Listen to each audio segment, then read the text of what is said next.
bagaimana sih kalau kita lihat secara politik masa depan sikap umat Islam terkait umat Islam dengan komunis ini? Saya akan perlu sampaikan bahwa dalam hadis Imam Muslim, hadis riwayat Muslim dalam bab asratis sa'ah, syarat-syarat kiamat, tanda-tanda kiamat. Wow, di sana ada sebuah hadis Ibnu Mas'ud yang cukup panjang tentang Malhamah Kubra. Hadis tentang kisah Malhamah Kubra. Malhamah Kubra adalah perang besar-besaran yang terjadi nanti di Syria.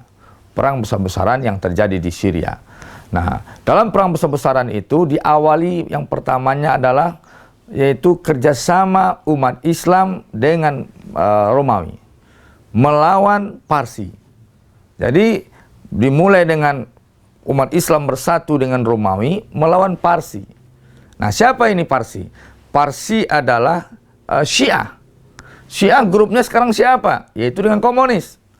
Terjadinya pembantaian Ahlussunnah wal Jamaah sekarang di Suriah oleh rezimnya sendiri, dibantu oleh komunis Rusia, dibantu oleh negara komunis Cina, Rusia, Syria, Suriah dan Cina. Syria Syiah, kemudian Syiah dan komunis. Kemudian juga kerjasama Iran dengan komunis. Jadi di mana-mana hari ini ada sebuah blok, yaitu bersatunya Parsi, Iran adalah Parsi dengan komunis. Nah, dalam hal ini sudah nampak tergiring sebelum sikap Romawi. Romawi siapa? Romawi adalah negara-negara Kristiani, yaitu di antara negara Eropa, Amerika, dan yang lainnya. Dan nampak gerakan itu ketika Amerika memanas dengan Cina, sekaligus terjadi pembunuhan kepada jenderal Iran. Kenapa? Karena memang peran kekacauan dunia hari ini dimainkan oleh Syiah dengan komunis. Maka dari situ, dari pertempuran seperti itu, tergambar sudah sesuai dengan hadis itu bahwasanya perang Malhamah Kubra adalah perang menghadapi Parsi dengan komunis.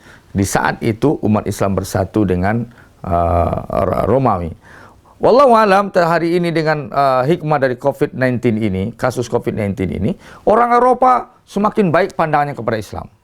Orang Eropa berbondong-bondong masuk Islam hari ini.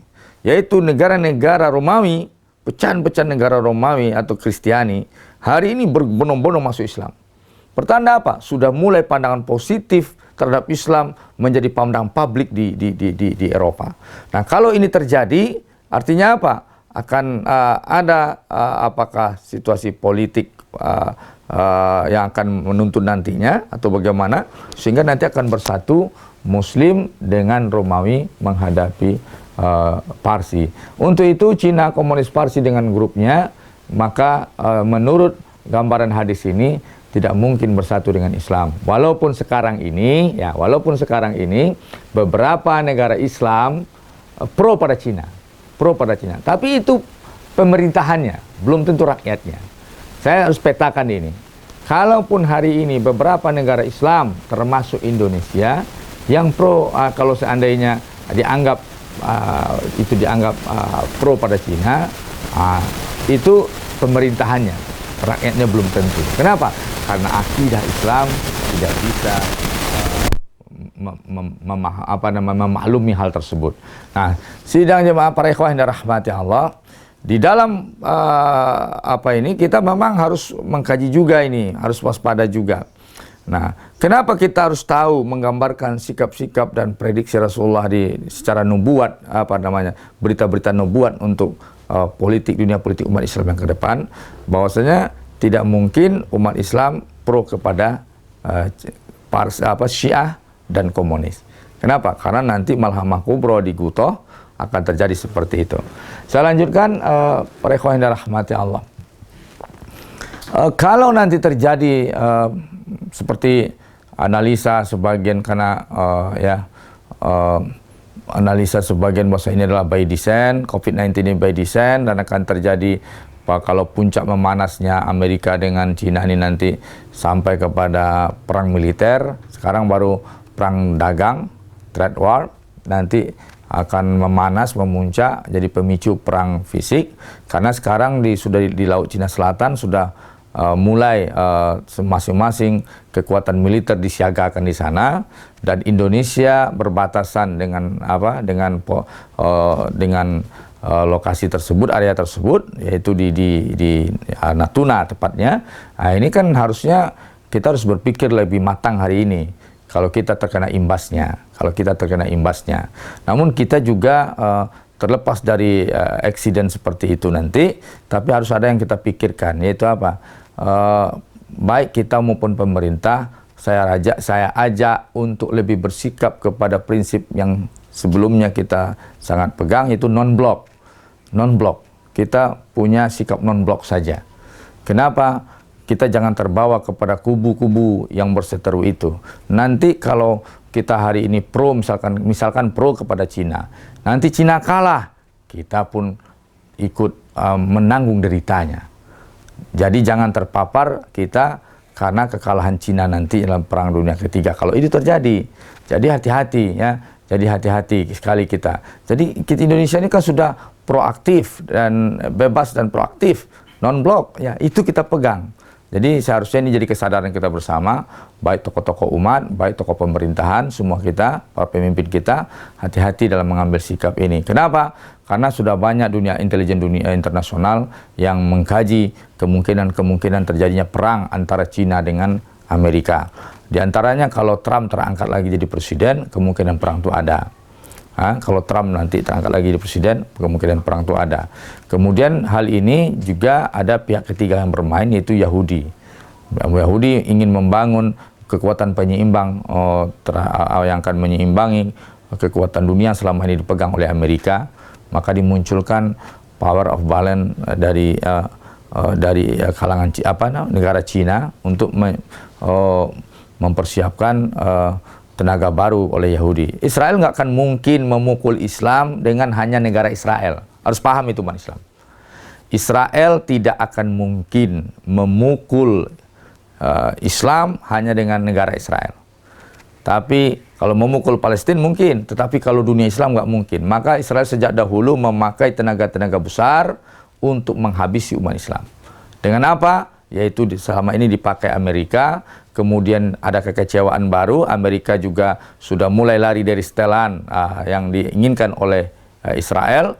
Amerika juga merapat kepada sebagian negara-negara Islam hari ini, dan akhirnya ada kekecewaan Israel. Kemudian bermain matalah Israel dengan Cina, akhirnya dibangun kekuatan baru Cina untuk menjaga penyeimbang atau mempersiapkan kekuatan baru untuk menghantam Islam. Kenapa perlu lakukan oleh Israel itu? Karena Israel takut sudah ada calon raksasa umat Islam, yaitu Turki Utsmani yang hari ini menguat. Maka Israel harus bermain bagaimana dalam kasus panggung kekuatan perang perdagangan ini, kemudian diseret kepada perang senjata biologis, kemudian akan diseret kepada perang militer. Maka akhirnya nanti yang Israel akan membangun kekuatan itu akan mendapat dua negara kuat yang akan disetel nanti untuk melemahkan umat Islam. Maka hati-hati. Ini salah satu analisa bahwasanya ada peran Israel dalam kasus COVID-19 ini, yaitu untuk menghadapi umat Islam, yaitu dipersiapkan pemegang-pemegang kekuasaan dunia, yaitu yang terbaru, yaitu Cina. Nah, kenapa Cina dipilih dan kemudian mulai Amerika kurang dipercayai? Karena Cina secara ideologi itu adalah sangat berlawanan dengan Islam. Cina anti Tuhan, Cina komunis, anti Tuhan, sedangkan Islam adalah agama tauhid. Jadi kalau dengan Amerika, perbedaan kita kapitalis liberalis itu tidak berbasis akidah. Kapitalis itu sebuah konsep politik. Jadi Islam berlawanan dengan konsep politik yang menyimpang, konsep tata negara yang menyimpang, konsep konsep ekonomi yang menyimpang. Tapi sementara dengan Cina itu pertarungan ideologi. Maka pilihan Israel lebih tepat kepada Cina. Jadi ini yang dikhawatirkan untuk menghantam Turki. Nanti akan digunakan, Turki boleh nampak bangkit untuk merekrut umat Islam, membangun kekuatan. Sejarah lama selama 400 tahun Turki berkuasa, Turki Utsmani, dan ini yang dikhawatirkan oleh Israel. Kalau kembali bangkit Turki Utsmani, maka Israel akan bernasib tidak menggembirakan. Nah, untuk itu para ikhwan yang dirahmati Allah, harus paham kita, umat Islam harus bangkit, umat Islam harus yang jelas, hadis telah mengiring kita, kita tidak bisa pro Cina. Hadis mengiring kita bahwasanya nanti Malhamah Kubra terjadi. Yang pertama itulah perang Muslim dengan Parsi. Ketika itu Muslim bersatu dengan Romawi. Kemudian lagi pecah dengan Romawi setelah perang itu, dan itu akan juga dilanjutkan di perang di Istanbul, dan kemudian muncul Dajjal, Yahudi bersama Dajjal, perang lagi. Maka akhirnya Nabi Isa alaihissalam menghadapi Ya'juj dan Ma'juj. Jadi inilah yang harus kita pahami secara nubuat, bahwasanya umat Islam wajib menolak gerakan Cina yang ada di negaranya masing-masing. Saya Jalfatullah, Assalamualaikum warahmatullahi wabarakatuh.